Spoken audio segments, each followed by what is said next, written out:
Thanks for showing up, Shasky. Thanks for showing up, Trey Young. Thanks for showing up, Ricochet. Thanks for showing up, Jalen Johnson. Jeez Louise, the game was over after the first quarter. God, I have so many bigger NBA thoughts about a game like last night, and it obviously calendar. And then, you want the audience to care about your product, and clearly the players don't, right? I'm not saying all of them. I'm just saying, teams like the Hawks are literally showing you they don't care about the game. And then there's this whole brand conversation as the Warriors unveil another uniform. I mean, what was the amount of money that the NBA just signed for with all of their new trade partners? Billions. Yeah, billions 10 or 11 billion. Billions of billions. How much money could they truly be making off the fans for these one-off uniforms that they make? How much money? You're making $10 billion. So I thought the uniforms, honestly, are ugly. That's just me. I loved how the court looked. I thought the court was really cool. What, the Warriors uniforms? Yeah, I didn't like them at all. I like them. I don't like them at all. I don't like the red, white, blue, yellow, We Believe era Warrior uniforms. I get why you're trying to do a homage to them and go back to that. But I just... Yeah, those uniforms, I kind of like them with the bridge piping. You like them? I don't. That's fine. I liked how the court was. I thought that was really cool and unique, how the bridge with the fog and all that. But if I'm just tuning into a random game and I'm a random casual NBA fan, I have no idea who's even playing on the floor. Number one, because there's so many uniforms. Number two, it's this is the effort level. This is the effort level of what is supposed to be a premium player in the NBA of Trey Young. Well, I don't think people view him as a premium player anymore. And when you watch him, and Andrew Wiggins did a fine job on him, keeping him up to paint. 4 of 12 from the floor. Trey Young 1 of 6 from the 3-point line. Look, they had won 3 of 4. They had beat Boston. They had beat Sacramento up in the state capitol. But they got rolled yesterday, and I think about Trey Young, the leader, because they have some good talent. This Ricochet kid, I like him. Zachary Ricochet, the number 1 overall pick. I like Jalen Johnson. I like Dyson Daniels. Clint Capella, whatever. I'm cool with that. And I've always liked Capella. I'm kind of with you there. I've always liked him as a role player. I've liked DeAndre Hunter. I think he's a good two-way player. And he tries hard. And he plays hard. He's a national champion for Virginia. So there is talent on that roster. But when your leader in Trey Young, he turned the ball over the second quarter on one possession, and the Warriors grab it. He doesn't even hustle for the ball, for the loose ball. He doesn't even cross half court to get back on defense. That's your leader. So when you have a leader like that, Trey Young, who went to he advanced to one postseason, and he got to the Eastern Conference Finals, and he's talking about the next season, 8 games in. Yeah, I'm bored with the regular season. It's boring playing the regular.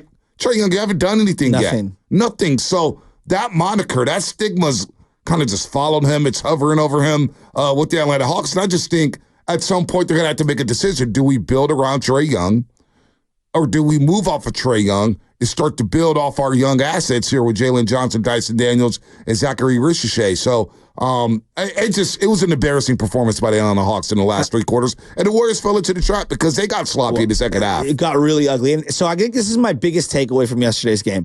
Another win. You got to stack the wins. Stack wins. I love the demeanor of Steve Kerr in a lot of these, what I would call blowout games, where they take their foot off the gas, they allow a team back. I'm just thinking about the last 2 years. I don't think we would scoff at a win like this. Seeing him, they would say, we're just happy we won. We won big. We were in total control. Not only are they in total control, and then they kind of take their foot off the gas, the coach is coming out and he's critiquing the wins very harshly. And then you have leaders like Draymond Green coming to the podium, and he's like, yeah, me and Steve sat down, and I know we have sound, I'm sure, that associates it, but I'm paraphrasing. We sat down and we were going over all of my turnovers, and then I look at a game where he's got 9 assists and 3 turnovers. I told you, 3-1. That's 2.5 to 3.5 to 1 is like the sweet spot for ball handlers. And I'm seeing that assist to turnover ratio from Draymond Green. I just think that he's doing a really good job of setting this team up. I want to know right now, is there anywhere where I can bet this, that the Warriors coming out of halftime in every game are going to throw a lob on the high pick and roll with Draymond and TJD to start the second half? I swear to God, they do it on the first 2 or 3 possessions every single time. Draymond Green, 3 turnovers yesterday, 9 points, 9 assists, 7 rebounds. He had 6 turnovers Monday night against the LA Clippers, and he was really ticked off after the Clipper game, saying, man, this is on me. I got to be better. I sucked tonight. and he was talking to Chris DeMarco because he was mic'd up for ABC Sports Bay Area about his turnovers. Man, I got to do better here. Steph had 5 turnovers, but I look at the first half when this game was over. Oh, hi, Lemon. How you doing? In the first half, the Golden State Warriors up big against the Atlanta Hawks. They're up 25 at the half. And I look at the turnovers in the half. Just 5. Just 5. Draymond had 1. Steph had 2. They have 5 as a team. Now, again, it got a little sloppy in the second half. It did. Players always say this. I've been hearing it for a long, long time when it comes to the NBA. Worst thing to happen is having a 20-point lead so early. However, on the flip side, you don't want to be down 20. So the Warriors go up 20 right away, 21 in the first quarter. And then they go up 31 in the first half. And yeah, who's going to get a little sloppy? It's tough to beat a team by 50 or keep going. And, your intensity level goes out because you're like, dude, we're up 25 on the Hawks. The Hawks are probably thinking about Chicago right now. Flight out of the Bay Area and just get to Chicago. So they got a little sloppy in the second half. But the first half, they got back to the fundamentals. Free throw shooting, they were 7 of 8. Turnovers, they only turned the ball over 5 times. And they only gave up 1 point off that turnover. The points off turnovers at halftime was 15-1. Their points in the paint was dominant. So they took care of their business in the first half. And Andrew Wiggins and Steph, they were all aggressive. It was just a good win, stack wins with some things to clean up on the backside. Yeah, Andrew Wiggins has been awesome. We'll get to him in a little bit. But the Steph Curry stuff, he does at times get very careless with the ball. And he makes up for it with some of his threes. Like late, he hits some just sick threes. I mean, some of these double step backs that he's doing now, like that's kind of one of his patented moves is the hop back twice. And then let me just rip this 3-pointer, nothing but net or back iron. But there are some transition situations where I think he gets a little sloppy, a little careless. Draymond got a little careless late. And, they got sloppy. But for me, it's the ire of Steve Kerr when I think they were up like 16 or 14. He's like, I'm calling a timeout. I'm calling a timeout right now. We're nipping this in the bud. I'm not letting this get any farther. I just think that Steve Kerr's been on it this year. I've critiqued him at times in the past, and I think that when someone does really well, if we're going to crush someone, let's also praise them when it feels like their foot is on the gas pedal. It feels like Steve is having a monster year. No, we don't praise people when they do good. But he's been really good. That's not how society works these days, Shasky. We only rip people when they do bad. We don't give any credit. But I like his sense of urgency. I'm kidding. I know, but I really do appreciate his sense of urgency this year. It feels like he knows he's got a good team, and he's really trying to just kind of like not allow some of the little plays to like seep into long stretches. And like I had issues with when he called timeouts, lineups, things like that. I feel like he's just on it this year. Here's what Steve Kerr liked about last night. I love the first half. The first half was very aesthetically pleasing. We let our guard down a little bit, especially late third quarter. The game got away from us a little bit, but the energy, the sharp play in the first half was really fun to watch. So we just got to keep building on that. And at 11-3, their next 3 games against New Orleans, San Antonio, and in Brooklyn. You have 3 games here where you can look up and say, boy, can you run the table? You go 3-0, and next thing you know, after Monday night, you could be 14-3 on the season because you know what? You have to stack wins because the West is loaded this year. Lakers on a 6-game winning streak. Next you look up, you're like, wait a minute, we're playing so well. Lakers are a game behind us. OKC's tied with because of the wins, losses, or whatnot, percentage points. The Rockets are 11-5. The Nuggets are 8-5. But you look up and Denver's won a couple games without Nikola Jokic. Minnesota's lurking in the cut. So this West, as Phoenix was rolling so far, they've lost 5 in a row without Kevin Durant. They've lost 5 in a row without Kevin Durant. So stack of wins here. Steve Kerr's on it. And to your point about pushing all the right buttons, Kerr has been really, really good. In the first Clipper game, he sat Draymond for basically the last 6-7 minutes, said, I'm going to ride with the lineup that got us back in the game. He's pushing all the right buttons. And now the next button he's going to have to push is finding out who could play alongside Steph and the rest of the starters on the first 5. Who's going to fill in for DeAnthony Melton? Because as we're 16 minutes into the show, or 10 minutes into the show, in case you haven't heard, DeAnthony Melton is out for the season with an ACL injury. He sprained his left ACL on Clay Day against the Dallas Mavericks. He did it in the second quarter, ended up playing the entire game, including hitting one of the key threes in that game from the top of the key until Steph scored the final 12. But Melton in his last 2 games was 7-14 from 3, shooting 50%. He's a lifetime 37% shooter, and he's a 26-year-old who can't stay on the floor right now, which has really derailed his career. He played 38 games last year for Philadelphia. He had already missed 5 games with the lower back strain this season. You just feel for the kid because he's a good player.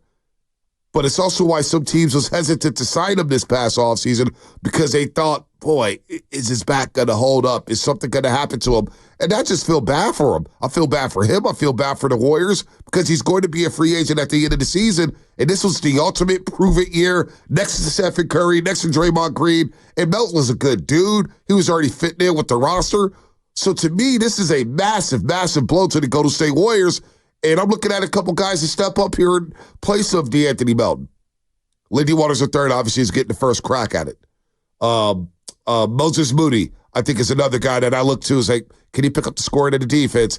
And then it's Brandin Podziemski, and we'll get to him in just a second. But somebody's going to have to step up here next to Steph and in this first 5 to replace DeAnthony Melton, because what a blow this is for the Warriors, Shasky. Oh, poor guy. It's just snake bit by the body and being injured. And look, I know that Steve had kind of said something to the effect of like, now these are a little more routine ACL injuries, but I kind of thought that with Clay, and you just never know. You never know what's going to happen to someone's body, how they're going to react. Could they overcompensate? Like, is the rehab longer than you think? They could come back fine, and I'm praying and hoping for the kid that's the case. Once we heard like second opinion, I was like, oh no, that's not good. That's not good. Like, that's probably not good. You're looking for somebody who can say you can play through it or whatever, right? And trying to avoid something. It just sucks. And the part that really stinks is that he's a great little ball handler.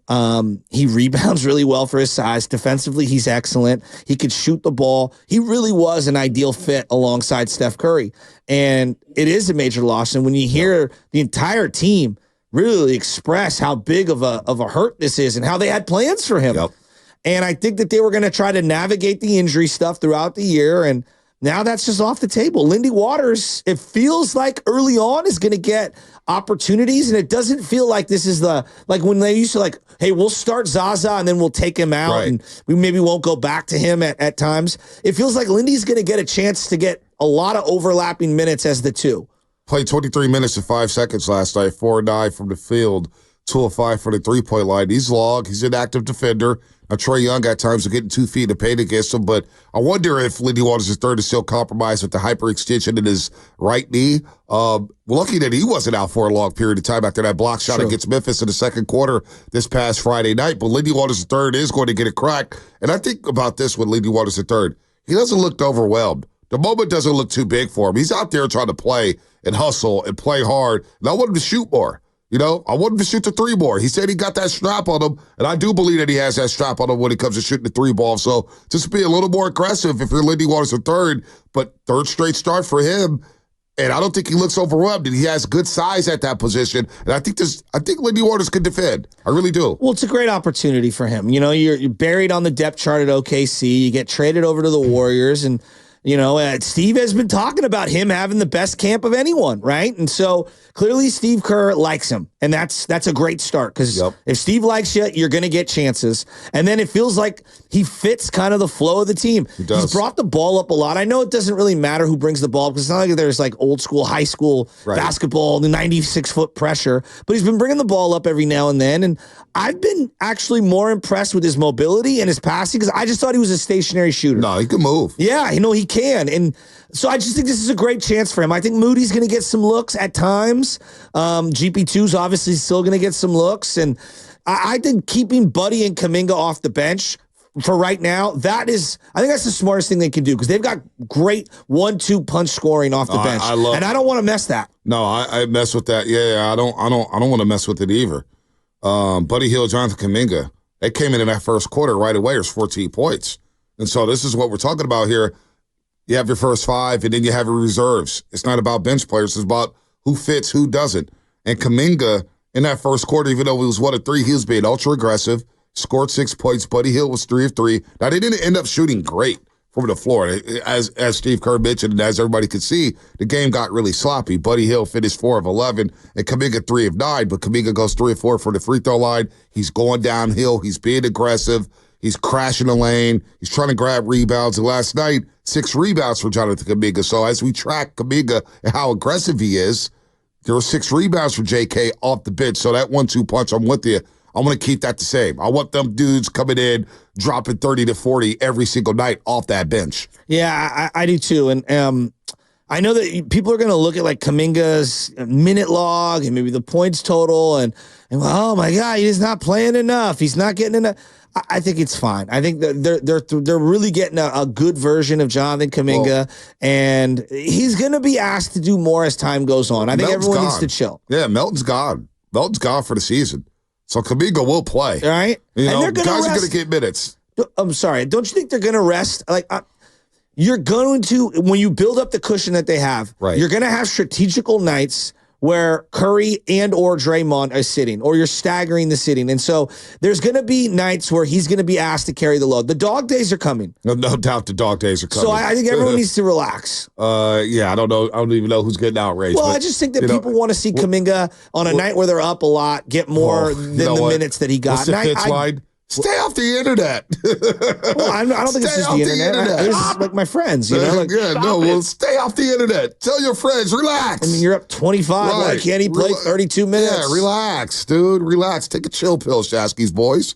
Take a chill pill. Very astute observation here. I don't feel comfortable talking about it because he just got hurt, but the 650 Comcast business text line, it is something to monitor with DeAnthony Melton as an unrestricted free agent. Now, Bobby Marks reported that the Warriors could go in for the disabled player exception. However, they're only $500,000 and some change under that first apron. So if they do use that DPE, the disabled player exception, it's 50% of DeAnthony Melton's contract, which is about $6.4 million, half of what he's making, the $12.8 this season. So if you do use that exception for another player, you're going to go into the first apron. So the Warriors are probably not going to trigger that.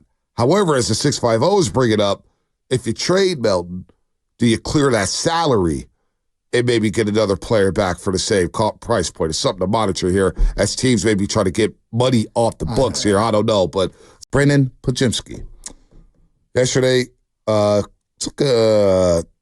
wasn't an elbow, kind of a hand to the face right there where his nose was broken. He left the game yesterday. He's day-to-day. X-rays were negative. He just took the mask off last week. And you would think that taking a mask off would help his shooting a bit, but he was 1 of 6 last night, and he's pressing. There's no doubt. Anthony Slater joined us yesterday. He was pressing. He discussed how he was pressing and trying too hard, and the naked eye will tell you that he's pressing and trying too hard. Well, Draymond Green was asked about Brandin Podziemski, and we broke it down into 4 different cuts, but Draymond Green was at the podium for about 4.5 minutes discussing Brandin Podziemski. And here's the first cut about Brandin Podziemski.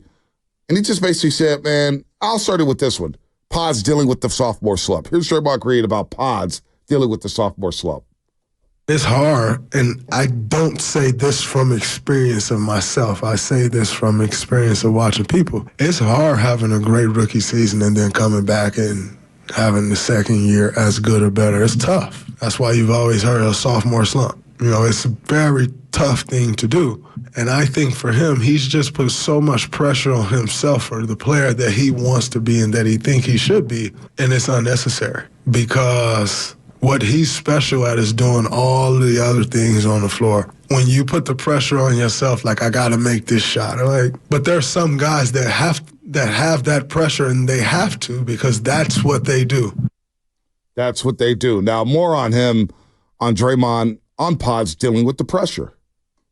If you don't have to have that pressure, I say that from experience, don't put that pressure on yourself because it's hard night in and night out to live based on whether you make shots or not.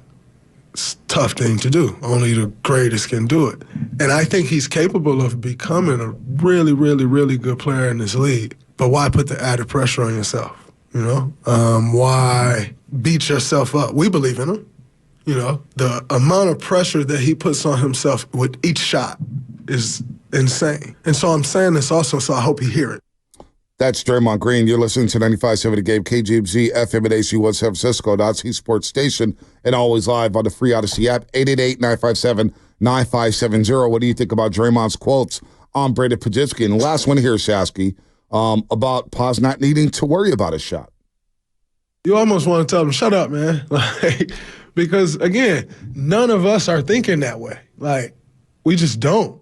When the pace that you bring to the floor, the crackbacks that you get, the steals that you're getting on the weak side rotation, the charges that you take, those are all great things. So if the one thing that you're struggling with is your shot, but you're doing 5 or 6 other things great, I think that will outweigh your shot. And he should appreciate that. Lean into that. If he leans into that, the shots will fall. But if he keep putting that amount of pressure on himself and thinking, I'm letting you down, I used to think that way. Like, man, who cares? If I make it, great. If I miss it, oh, well, I'm going to shoot the next one. And it's hard to get there.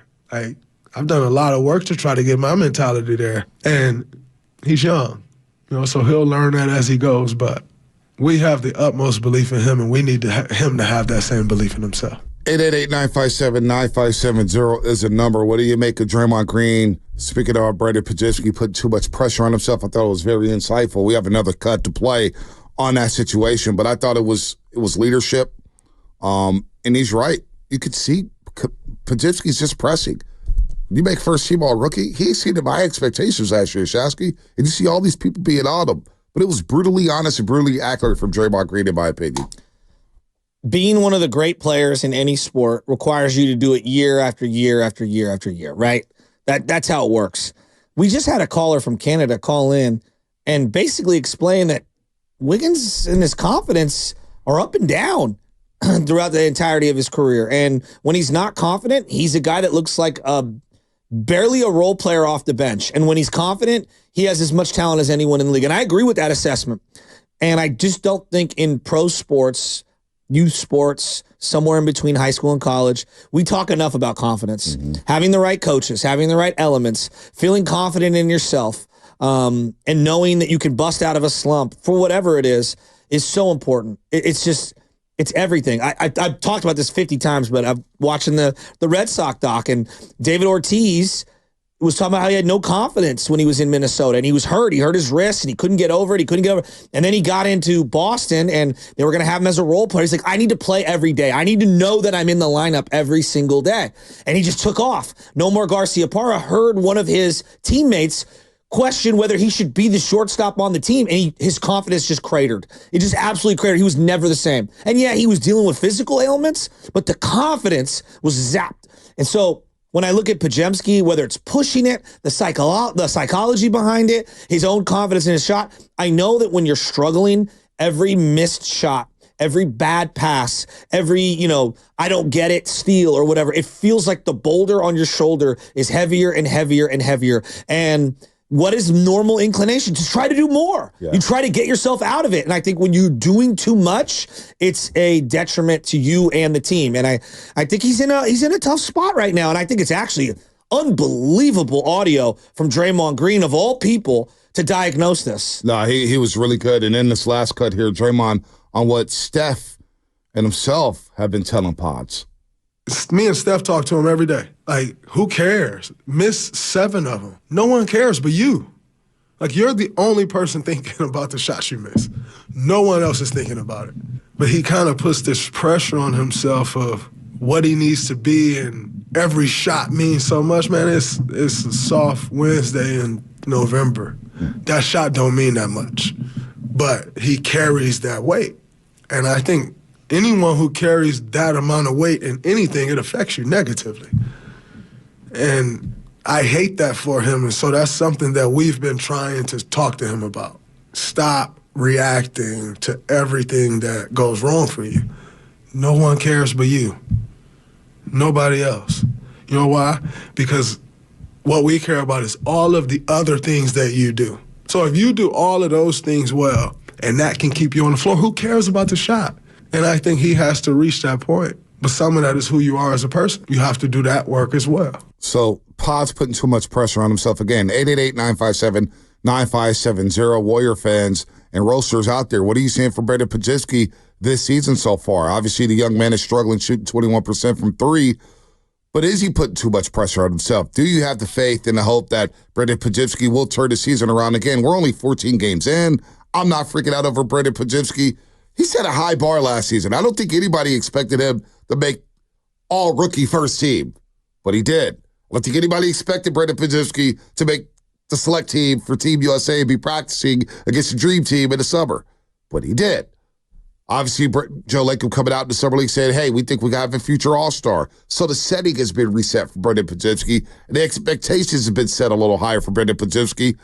But what do you think about what Draymond Green said there? 888-957-9570, because obviously the young man is putting a lot of pressure on himself, and he's a connector. He does all the little things well. You know, he has that ball hopping around. He gets 2 feet in the paint.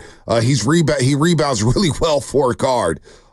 He's scrappy. Obviously, he led the league in charges last season. But where are you at when it comes to Brandin Podziemski? 888-957-9570, because I do think it's imperative for him moving forward here over the next 5 games, 10 games to get his confidence up, because they're going to need him without DeAnthony Melton. Oh, they're going to absolutely need him, and he's going to have to settle in, B. I mean, that's where it's at. I think the hardest thing to, whether you're a young woman, man, athlete or not, like how you accept failure and how you learn from those things and not being too hard on yourself and being able to use the adversity as fuel is extremely important. And we've all been there. Like, you know, you're pressing, you're trying hard, things aren't falling your way. And then like with every shot you're taking, like you just feel like, oh my God, please go in, please go in, please go in. Because you're thinking, I don't ever want to shoot again, you know, and it's all up in your dome. Chuck Knobloch. I mean, how many guys can you think of in sports who have had the yips in whatever it is? Brink and Hield. Yeah, great example. Yoda has a line in Star Wars, and I know you're going to roll your eyes at me, but roll my eyes. I believe in it. Star Wars. Failure is the greatest teacher. And the hardest Star thing. Wars. I'm sorry. Well, it's the truth. That failure is the greatest teacher. And it took me 30-something years to finally understand what like he meant with that. And because I was like, no, you have to succeed in everything and everything. No. Part of the success is the failure that leads up to the success, because you learn so much from losing, and you learn so much of how to react and what to get better at. And that's that self-reflection. And I think when we think about failure, it's like always the negative. And if you flip it and go to the positive, which is what Draymond's going at, which I think Clay at times was masterful at it. Yep. Hey, I missed 7 in a row. I'm going to keep shooting. Yep. You know, he was masterful at that. Who was it yesterday for San Rafael? Who's our guy? $54,000 man. Frankie in San Rafael. Frankie in San Rafael. Boy, a lot of people hit me up about Frankie in San Rafael. A lot of fun. I heard about him at the Gatehouse yesterday. Inside the Chase Center, people, hey, man, that dude Frankie tonight, man, it was great. Did they say that you cooked him or he cooked you? No, nobody. They just said it was great radio. Oh, it was great radio. Not everybody needs to be cooked. It was Picasso. We're just having a conversation. It was funny. Just having a conversation. It wasn't coming at him hard. I was just asking him questions. Hey, Frankie brought it. Give him credit. You can't ask questions and then say, oh, man, his answers cooked you. No, I'm asking questions to get good answers. I thought it was fun radio. A lot of people thought it was great radio. It's not about wins, losses, who's cooking who. It was just, were you laughing? And the answer was, well, yeah, a lot of laughing. Right. There's no scoreboard with that. Not everything has to be a scoreboard. Well, for laughing, I think we're all winning on the scoreboard. Yeah, exactly. Frankie. Shout out to Frankie. Shout out to Draymond Green for that soundbite on Brandin Podziemski. Is Brandin Podziemski stressing? Is he pressing? Is this just who he is? 888-957-9570. And not even quietly, Shasky, but there's no doubt Brandin Podziemski is ascending in a way that he's becoming one of the more polarizing figures in the Bay Area when it comes to our athletes. He may not be the biggest superstar, but when you say Brandin Podziemski, it sparks a conversation. What conversation? Whether or not he's underrated, whether or not he's overrated, whether or not he fits, whether or not he has a jumper, whether or not he does too many media hits, whatever it is, Brandin Podziemski has become a polar, like J.K. in a sense. You know, J.K., it's dissipated the noise on him because he's playing good basketball. But every time I hear from people about Brandin Podziemski, they're like, I don't know about Podziemski. Oh, I love Podziemski. He connects everything. Well, he does connect everything. It goes in all sorts of different directions. Yeah, I don't know. Most of the feedback that I get is usually like, hey, he's a really solid player, you know? But if he's holding up a big trade, you know, I mean, you know, like that's the sentiment, because you were alluding before we hit the break that, oh, you know, some people felt that maybe he was the holdup or one of the holdups for a major trade or whatever. And I think when people read those things in certain articles that, they're like, wait a minute, a backup point guard, you can't hold up a big trade for something like that. So I think that's where the majority of the ire might come from. But I think a lot of people just like him as a player and think he's really solid. I think the question then becomes like, well, is he a 1? Is he a 2? Is he a starter? Is he a backup? Like where? Like, and then now we start really spreading out how people feel. Yeah, let's go to. I want to get to some calls here. I appreciate his effort. 9570. Draymond Green, he discussed Podz, and I'm gonna play this cut about Podz dealing with the sophomore slump, and then we'll set up the calls here. 888-957-9570 is the number. Here's Draymond Green on what he said about Podz dealing with the quote-unquote sophomore slump. What he's trying to work through is y'all fault. And I told y'all that at the beginning of the year.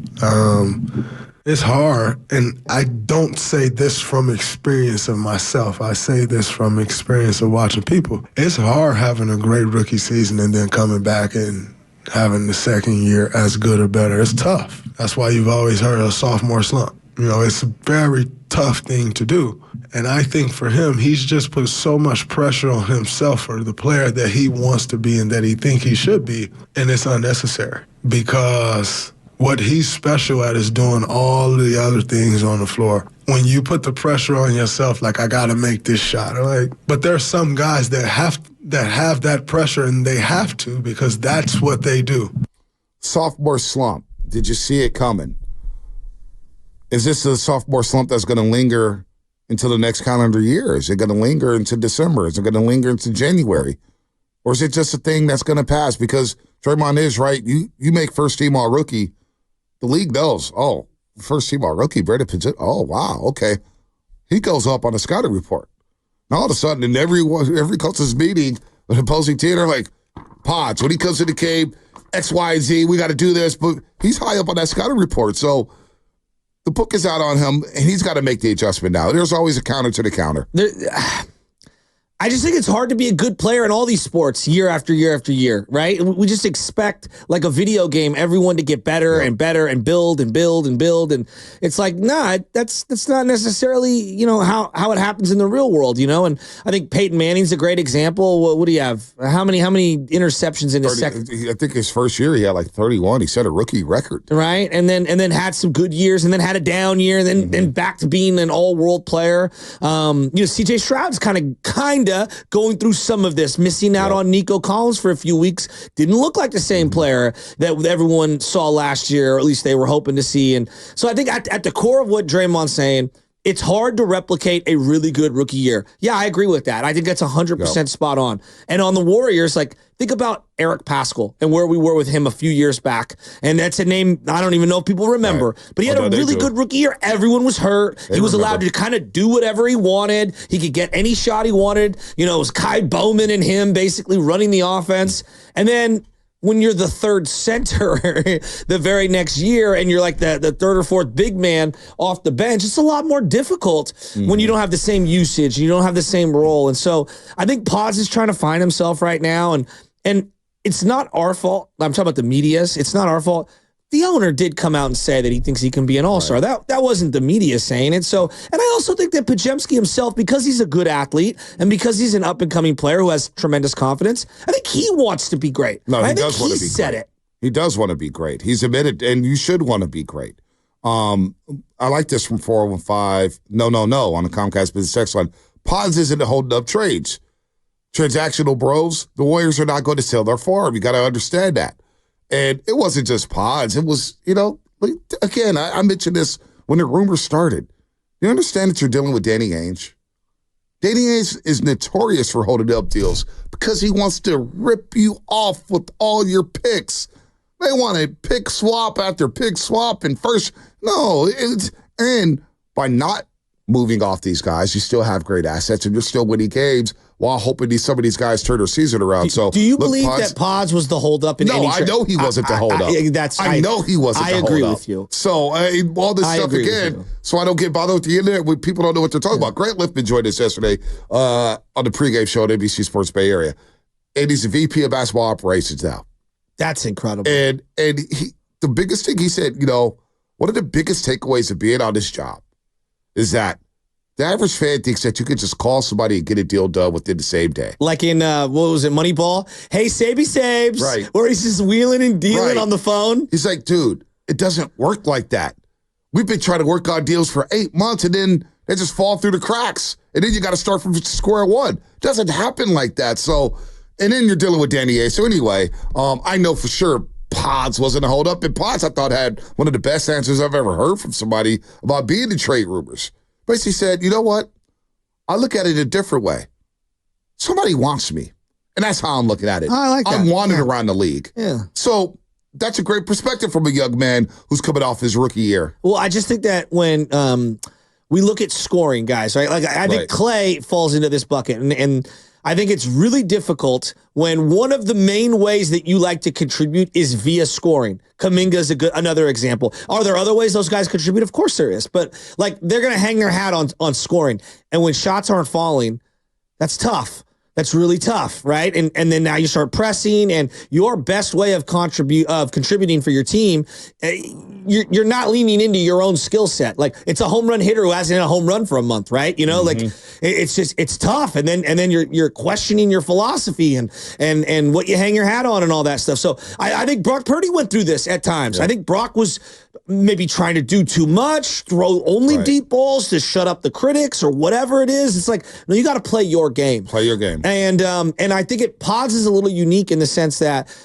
I don't need him to score 25 points. Draymond mentioned that. He goes, exactly. Be great at what you do. It's all the other things. Exactly. The scoring is not what we need. Now it's a bonus, but what you do on the court is you keep the ball moving. You let everybody touch it. You're rebounding well for a guard. You're in the right spot. You're orchestrating the offense. Hustler. That's what you're great at. Yeah. You're doing filling the stat sheet like Draymond Green. Yep. Being a triple-double threat, that's what you're great at. So let's go to the lines here. Let's go to Zach in North Carolina. Then we'll get the coach and everybody else. 888-957-9570 is the number. What up, Zach? Hey, fellas. This is Mac Zach. I'm normally in the Bay Area from Oakland, but I'm out here in North Carolina. And this is something personal with me as far as what Podz is going through last year. And the reason why I'm out here in North Carolina, my mom passed, and I got, I was kind of caught up in depression to where physically I got sick. I developed pancreatitis. Oh, my goodness. And sorry, man. So, yeah, thank you. But so what I noticed is if me being in a negative mindset made me sick, the reverse has to be, just as true. You have to have a positive mindset with, and this is at the risk of sounding like Tony, but you have to have a positive mindset to heal yourself mentally. And even from a physiological standpoint, you have positive ions that give you a charge, and the negative ones detract. It draws it in and takes it away. So all he has to do is just, keep a positive mindset, and he's going to be okay. Hey, look, man, I'm sending my love to you, bro. And I mean this, whatever you love doing, lean into it. Like I love playing ball. I love coaching, and those things have gotten me out of a lot of depressions because it's something to look forward to. Find what those things are. And you're right. Get that positive ion going. I'm pulling for you, bro. For real. Thanks, fellas. Yep. Good call, Zach. Good call. And he's right. Positive mind frame. You have to have a positive mind frame. I go through it too, man. The holidays, for some whatever reason, depress me sometimes. I think I may get a Christmas tree early because maybe there is some truth to having some ornaments or something around and just having some joy. I don't know. Where Shasky was right? But no. My daughter wants a Christmas tree. That's the only reason why. I'm just making that up. No, but I believe mind frame is a big deal. But positive mind, no. Yeah. I agree. So sometimes music gets me going. Sometimes I'm feeling down in the dumps. I'm like, man, was I good on the radio today? Did I say the right thing? Boy, am I really good for this job on television? Am I, what's going on here? Am I really this guy? Because so-and-so may say something to you on the social media app. And like, damn, am I really that? Like, what's going on here? But then all it takes is a song. All it takes is something. Like, Nipsey Hussle yesterday popped up on my playlist, I Don't Stress. Yeah. And I was like, man, this is a banger. But it was like, yeah, what do I need to stress for? Life is good.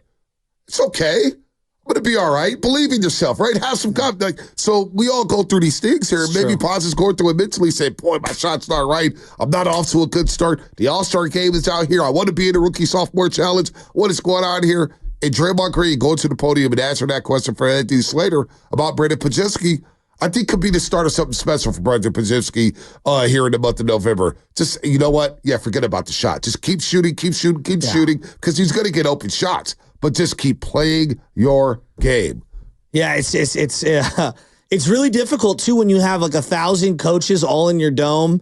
And I'm not saying this is what's happening with Podziemski. I'm talking about like the ones online telling you what you should do and how you should play, and then you're critiquing yourself. And it becomes very lonely, man, when you're struggling like that. I think it's easy for people to say like PMO, and that was something that my dad's friend who was withering away from cancer, he was like, hey, PMO. That was his mantra every day, positive mental outlook. And he was like, I'm trying to control the things that I can control, and I'm trying to tune out all the other stuff. And I think in this modern day for young athletes, as you talk about social media and stuff, like it's just tough. It's tough to navigate. It's tough to lay away from it. Klay Thompson went through this. Yeah. I know he's not the first. He's not the last. Not Draymond, but LeBron James is turning off his social media. There's the human element. There's your own life, and sometimes you can't avoid it. And there's negative people that you're living with or you're married to or whatever. Like, it's tough. LeBron went through this his first year in Miami.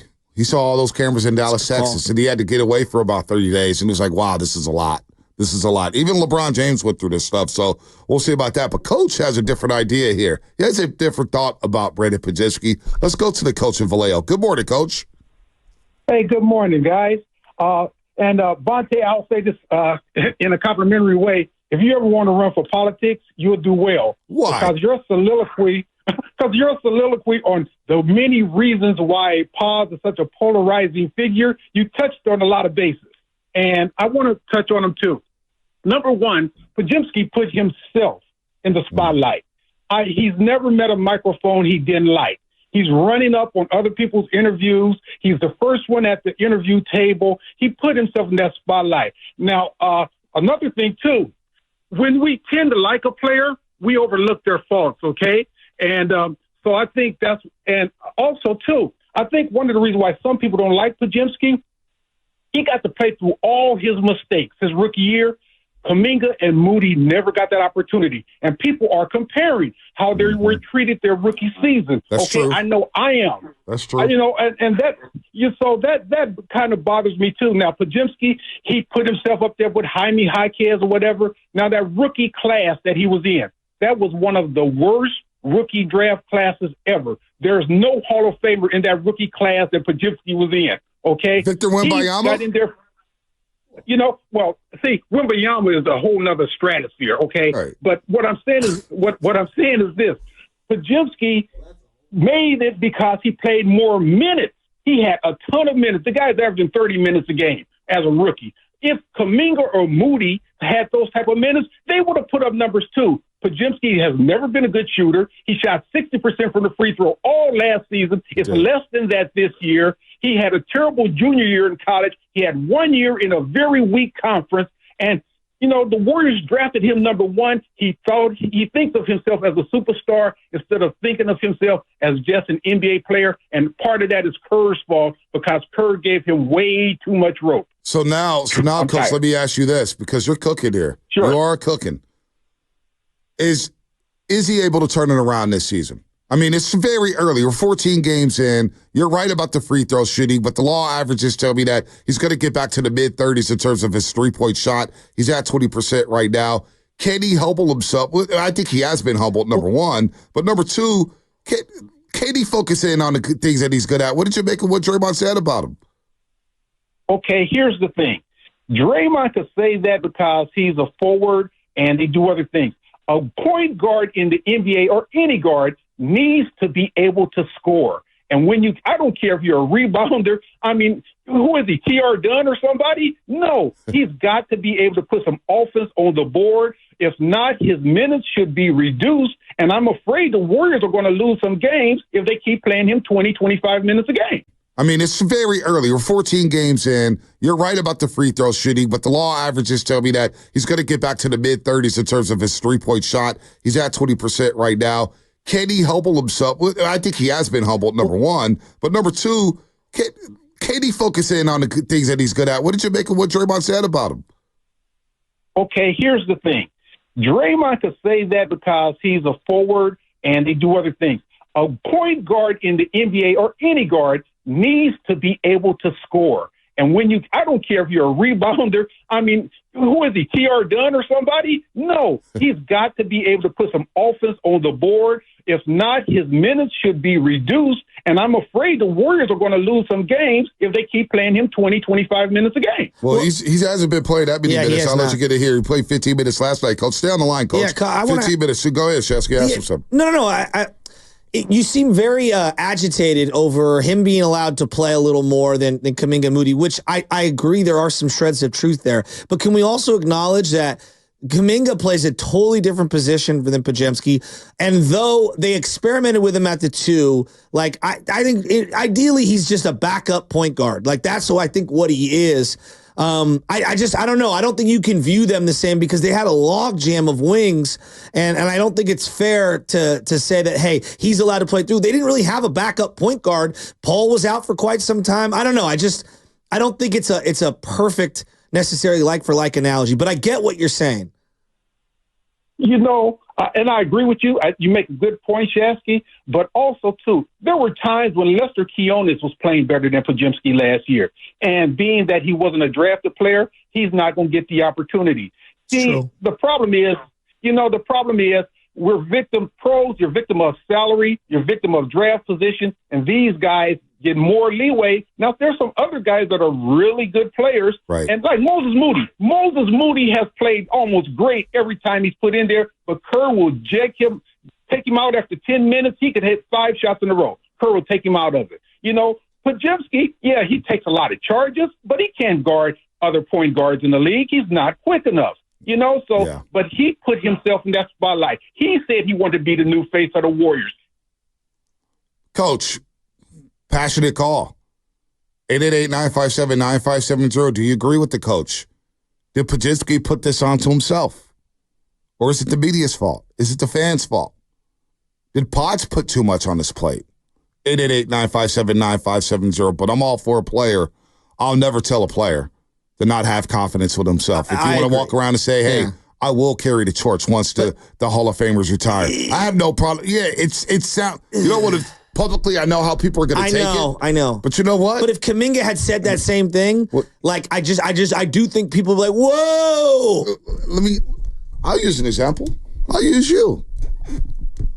When you're a caller and you're getting reps, didn't you think you were the best in the building? Oh, yeah, but everyone said I was ridiculous and I was arrogant. And even the boss, to a degree, he's like, yo, you need to pipe down. But nobody, I didn't have a problem. When I got here, I knew I sucked, but I didn't tell anybody. I was like, you know what? The best thing is to slice bread. Yeah, but I also acknowledged to myself in retrospect that my tact and my behavior during that time period was a little disproportionate to my accolades and my resume. Probably. And in real time, I thought I was right.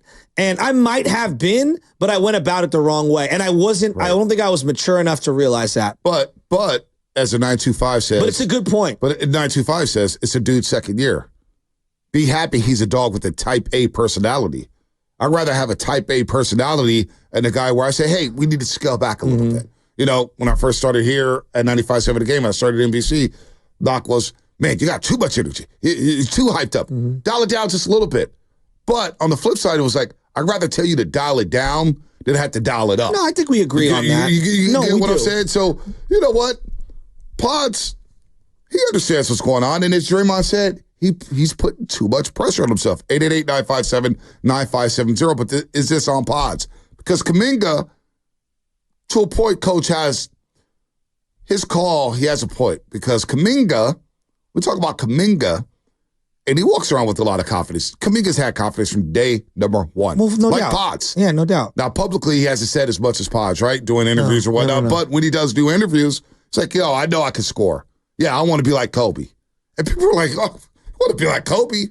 I don't find any problem with that. The guy has a goal. The guy wants to be an all-star. The guy wants to be a great player. I'm not going to take that away from him.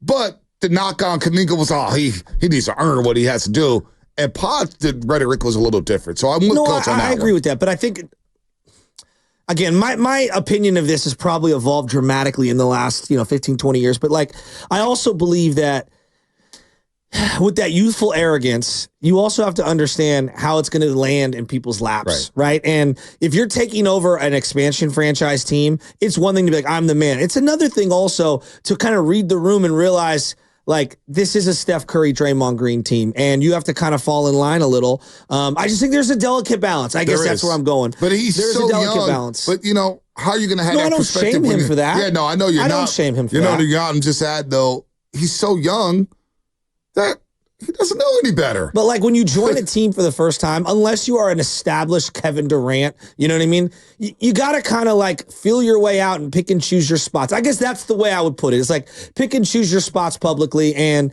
maybe to a lot of people, he came on way too strong. Maybe. He's 21 years old. I didn't get that sense. Right. I like him. I really like him. I just think like the he's young having man a little too. slump right now. Yeah, he's 14 games in. It's not the end of the season. As Draymond Green said, it's a soft Wednesday in November. That's a little what, you know what I'm saying? But you could see how it would be perceived by a lot of people. Like, I just think about it like this way. Like, hey, somebody comes in here to 95.7 the game, and they're like, I'm taking the mantle from Bonta one day when he gets out of here. And everyone will be like, whoa, buddy. Like, you just got here, okay? Well, and you're not the bigwig from, let's say, ESPN or Fox Sports or whatever coming over here. Like, you need to relax a little and maybe wait a couple of months before you say that. I'll say this, though. But I understand having that prerogative. I'll say this. There's this young lady who I met, and she's now working in Bristol for ESPN. This young lady, and the name is evading me. Maybe I could pull it up in my phone. I ran into her at a playoff game. She was waiting outside. She was with her father.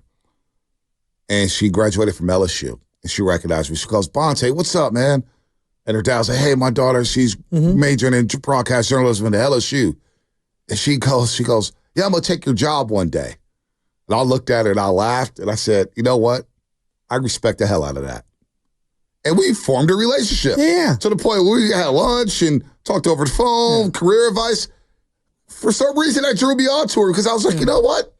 Okay, I respect that. You have goals. You want to do something. You have a vision, and I'm not going to be here the one to knock you because there was somebody like Rob Parker who told me, hey, you can do both. You can do broadcast journalism and you can write. Where somebody else 15 minutes prior was like, yeah, you can't do both. You're going to have to pick a lane and blah, blah, blah, blah, blah. I've been told no by so many people. Don't tell me what I can't do. Tell me what I can do. Yeah.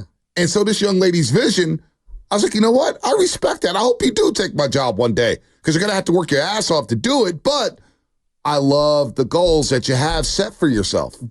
But let me play the other side of this. When you say it publicly, you do open yourself up to criticism when you slump. And that's all.